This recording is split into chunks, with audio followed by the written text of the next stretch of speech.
Hello, good morning everyone. Good morning mga apps. Welcome ulit sa ating bagong episode, sa ating videos. So, this video, ang itatopic ko po is i-explain ko kung ano yung kaibahan ng one account ng Sante at saka yung best seller ngayon na 7 account which is yung builder's account. I-explain ko po ng mabuti kung ano yung difference nila, kung bakit best seller yung 7 account natin po. Okay, let's start muna sa isang ways of earning ni Sante. Okay. Ito yung tinatawag natin na fast start bonus. Okay. Ang fast start bonus, for every 4988 na may magpamember sa'yo, automatic, mayroon kang bonus galing kang Sante na 400 pesos. So, yan yung unang income ni Sante na fast start bonus. Ang pangalawa naman is ito yung tinatawag natin na pairing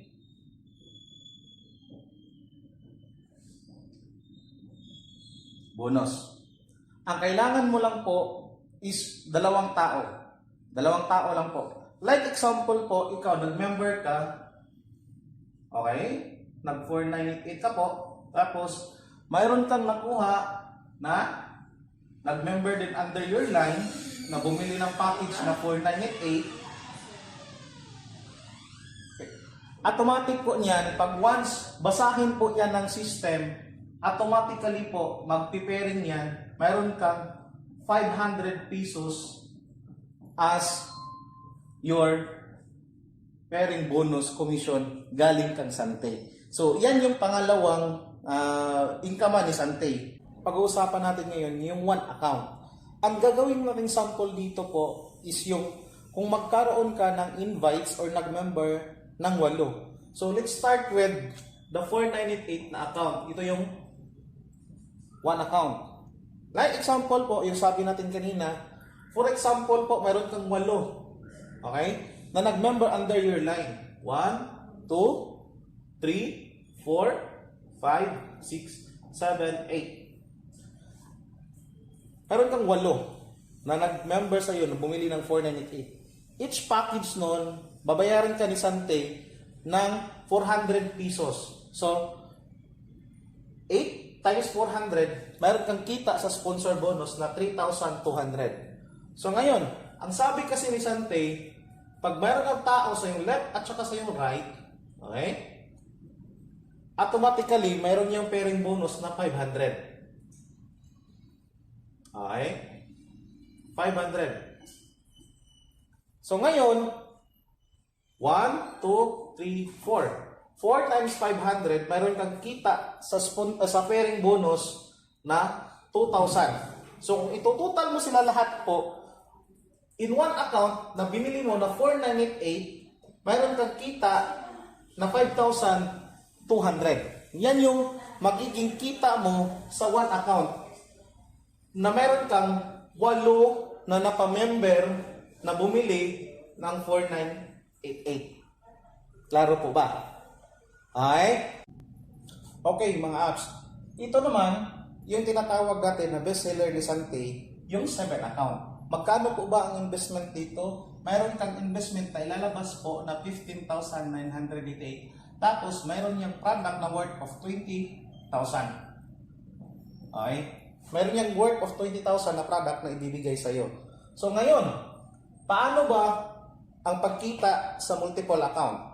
Simple lang po. Same scenario kanina. Mayroon kang nakuha po na 8 direct na nagbili ng 498 na package. Okay? Ito yun sila. Nakita mo po sa video. Okay? 1, 2, 3, 4, 5, 6, 7, 8. Same person, but ipapakita ko po sa iyo kung ano yung resulta ng multiple account. Try to imagine your account number 7, ito po, mayroon yung left at saka right. Now, which is, ibig sabihin yan, yung sabi natin kanina po, for every left and right na nakapangalan sa iyo, mayroon kang kita na 500 pesos. Your account number 7, meron niyang kita po na 500 pesos. Your account number 6 naman po, meron ding left at saka right po yan. Automatically po, meron niyang additional 500 pesos na kita.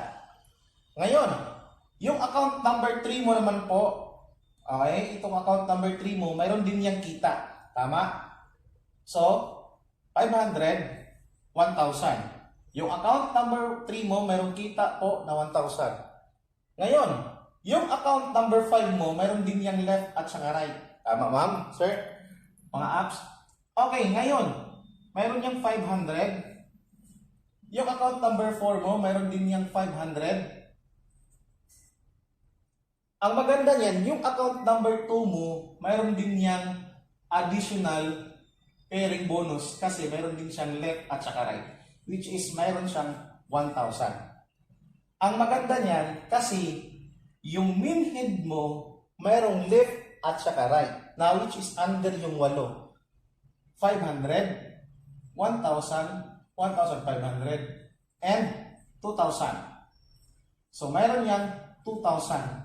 And ang maganda niyan kasi meron siyang kita na additional sa sponsor bonus yung 8. Okay?